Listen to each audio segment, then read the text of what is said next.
Бензобактың суретінің стрелкасы солға көрсетіп тұр, көрдіңіз ана кішкентай стрелка. Значит, бак қайда деген сөз?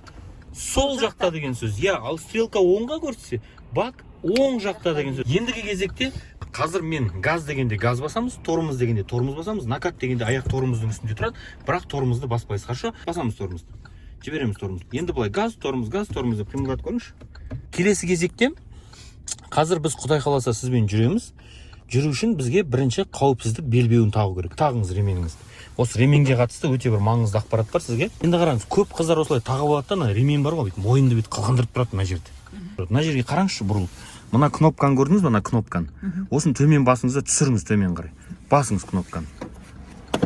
Бол түсті. Енді ремень рахат иықтап отырады екен, көрдіңіз ба? Негізі ремень иықтап отыру керек. Просто бойыңыз 1.80-дей болады ғой, бой 1.90 қатты бой ұзындар. Олар жоғары көтеріп қояды.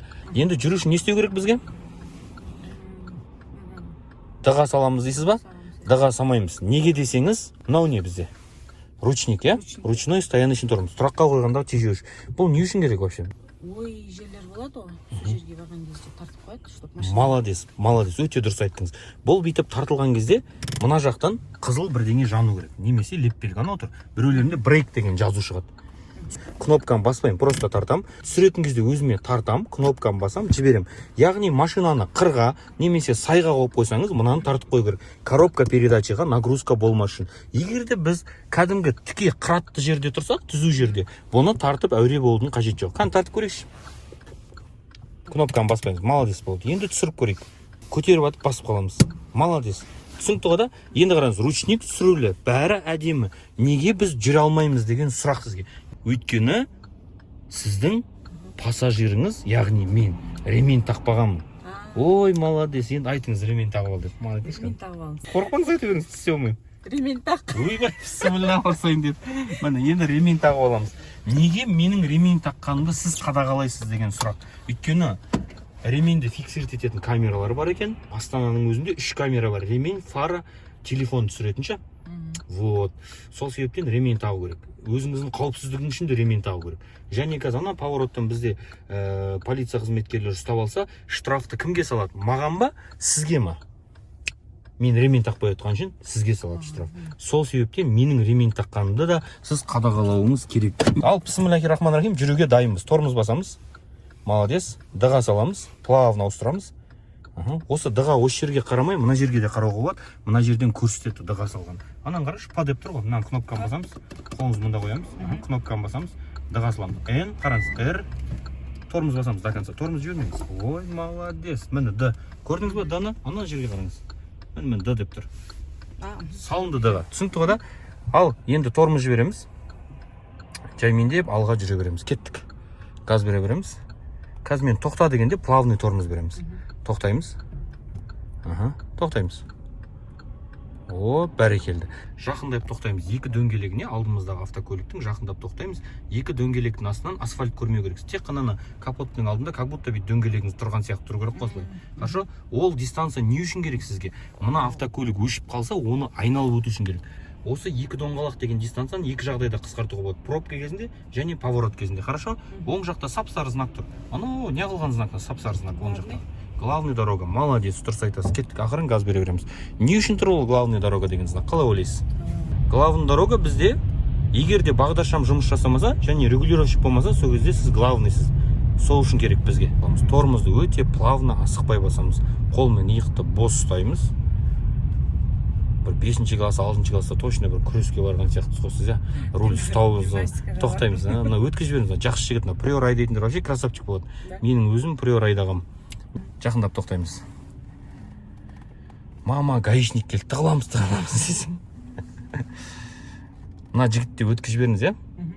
Жол полиция қызметкерлерін ақ көңіл қыздар өткізеді деген кітап жазған екен баяғыда бір кісі. Кім деген? Геродоттың көршісі ма, сондай ғой примерно. Өткізіп жіберейік, ұят болмасын. Ал, кеттік, газ бере береміз, бәрекелді. Ән сізге аварийксің ғой, рахметін айтып кетіп баратыр. Негізі мен ғой өткізген деп қойсаң, кеттік газ. Баса береміз. Шықпайды ана Toyota Corolla. Көрдіңіз, сол жақта мен кеше айтқам, шықпаңдар, мен жұлдызбен өдем осы жерде. Оң жақта автобустың остановка тұр, көрдіңіз ба? Оң жақта, иә. Мін. Осындан тоқтауға тыйым салынады. егер қолтықшаш деген подругаңыз тастап кететін болсаңыз 15 метр жетпей немесе 15 метр өтіп барып тастап кетесіз. Қарша? Біреу шығып жатса короткий сигнал беріп қоямыз былай. Бұл сізді көрмеуі мүмкін, бірақ сигналыңызды естиді. Көрдіңіз ба? Перекресттің алдына келгенде сомневаться етпеңіз. Егер стоп линияға жақындап жатсыз ба, уже наоборот топить ету керек үлгеру үшін. Ал егер моргать етсе, ол кезде тоқтайсыз. Стоп линияға тура мұрныңыздың алдына кеп қағана моргать етсе тоқтамаңыз, өтіп кетесіз всегда, хорошо? Бірақ өтіп кетеді екенмін сары моргающийға, қызыл моргающийге жаздабам ауылда деп шығып кетіп жүрмеңіз. Өйткені 599 статья бірінші пунктта жазылған сигналы светофора деген правилада. Не деп жазылған? Кім деген қызылға немесе сарыға өтіп кететін болса, штраф төлесін 34.500 теңге деп жазылған. Аз ба? Светофордың алдында сплошной линия басылады. Қараңызшы. Бұған дейін үзік-үзік линия болды да артта. Алдымызда сплошной линия. Ол деген сөз перестроение жасауға болмайды деген сөз светофордың алдында. Түсінікті ғой да? А то қайталап айтайын ба? Мына линияны қарашы, мына жерде ар жағында үзік-үзік линия тұр. Көрдіңіз ба? Жерге қараңызшы линияға. Үзік-үзік линия тұр да, көрдіңіз ба? Үзік мынандай пункттер. Иә, ал светофордың алдында міне тұр. Жерге қараңыз, төмен қарай. Прям сплошной линия тұр мына жерде. Ұзыннан сплошной линия. Сол светофордың алдына келгенде перестроение жасасаңыз, штраф келеді за нарушение дорожных разметок деген. Осы жерде мысалға қазір оңға солға перестроение жасауға болмайды. Перекрестік өтіп болғаннан кейін жасалады. Хорошо? Сосын мына стоп линияны көріп тұру керек. Жақындаңыз тағы да, біз алыс тұрмыз. Стоп линияны әрең көріп тұру керек. Жақындаймыз, бірдеңе түсіндіремін. Жақындаймыз тағы да. Болды, стоп. Осы стоп линия қар басып көрінбей қалса, ана жерде тоқта стоп деген тақтай тұр, көрдіңіз ба? Тоқтау сызығының хабарландыру белгісі отыр. Осыған 1 метр жетпей тоқтайсыз. Егер бұл тоқта стоп деген тақтайшы болмаса, онда оң жақтағы бағдаршамға 3-5 метр жетпей тоқтайды екенбіз. Түсінікті ма? Алдымызда бағдаршам тұр. Жасыл жанып тұрғанда біраз болды. Біз барғанша қызыл жаны ма? Жанады, иә. Жанбайды қызыл. Неге газ бере береміз? Өйткені бұл жаяу жүргіншінің бағдаршамы. Пешеходный светофор дейді. Үстіне қараңызшы, оң жағында пешеходтың суреті тұр. Иә. Астында сары кнопкасы бар, көрдіңіз ба? Накат жібереміз. Жоқ, тормоз баспаймыз, просто накат. Оңға поворотник қосамыз, перестроение оңға. Қазір сол сары кнопканы иә, оңға поворотник қосамыз, перестроение оңға шыға береміз. Кеттік, таза оң жақ. Өшіреміз поворотник. Қайтып оңға поворотник қосамыз. Қазір кармашқа кетеміз. Пешеходный светофор, ол сары кнопканы басқанда ғана моргать етеді. Хорошо? Жүре береміз. Кеттік, газ бере береміз. Қол тырыстырмаймыз, бос ұстаймыз. Бәрі жақсы ойымды. Солға поворотник қосамыз. Молодец. Иә, солға төмен тоқтаймыз, денен бұрып қараймыз терезеден. Терезе деген былай денен бұрып терезеден. Ой, молодец, осылай қараңыз. Күтеміз аналар. Боковой зеркало жолды толық көрсетпейді қисық тұрғанда машина кармашкадан. Терезеден қараймыз, күтеміз. Қалай таза болады, солай шығамыз. Дайын отырамыз. Все, кеттік, шыға береміз, газ беріп. Молодец. Сигналды тыңдамаймыз, бере берсін. Просто көре алмай жатыр ғой, сіз Hyundai Elantra айдап келе жатқаныңызша. Өшіріңіз поворотник. Өйткені өзі Kia Picantoмен келе жатыр ғой, түсіндіңіз ба? Иә, сіздің конечно, крутой ғой сіздің машинаңыз. Сіздің машинаңызды кезінде бағанағы кімдер айдаған ғой? Абылайхан, Керей Жәнібек дегендер де қойсаң. Плавно, нәзік қып тоқтаймыз. Молодец, плавно, әдемі. Екі доңғалағына жақындап тоқтаймыз. Молодец. Так, енді қазір таза ауа жұтып жіберейік, терезе ашып қояйық. Иә. Арасында таза ауа жұтып тұрған дұрыс негізінде, хорошо? Деп па? Иә, бірақ біреу осырт деп ойлап қалмаңыз. Просто таза ауа кіргізіп жатқаным ғой. Негізінде әзіл айтып отыратынымызға себеп бар. Қандай десеңіз, сабақта оқушы бірінші сабаққа шыққан адам напрягаться етпеу керек. Соның ойын аулау үшін мен әртүрлі әзілдер айтып отырамын. Бірақ сабақта түсіндіріп отырамыз да, әзілменше. Зато есте қалады и қобалжыған кетеді. Түсінікті ма?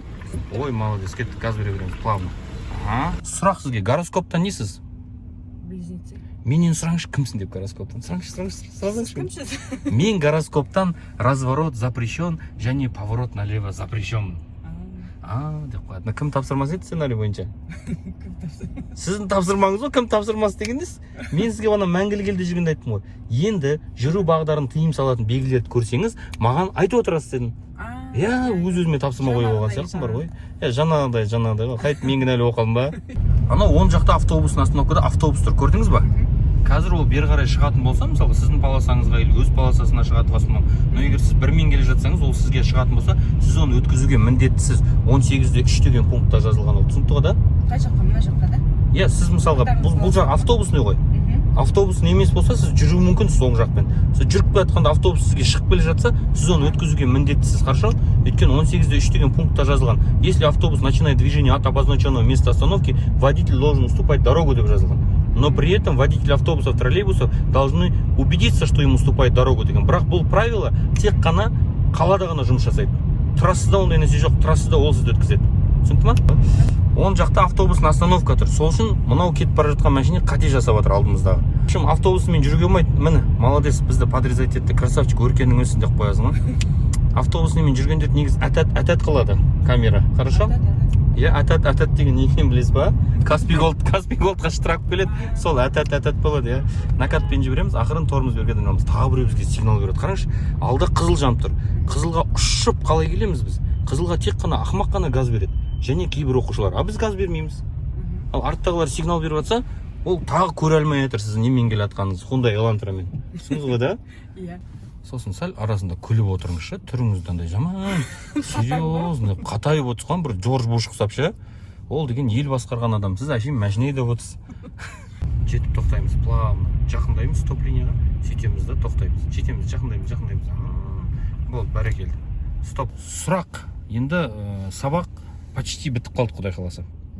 Жалпы жаман емес. Қобалжығаныңыз басылды ма? Басылды. Бағана бірінші шыққаннан гөрі уже спокойно тормоз беріп жатсыз.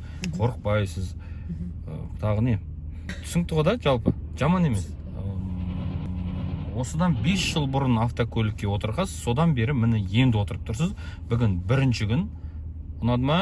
Ұнады. Шаршамадыңыз ба? Жоқ. Бәрекелді, шаршамасаңыз болды.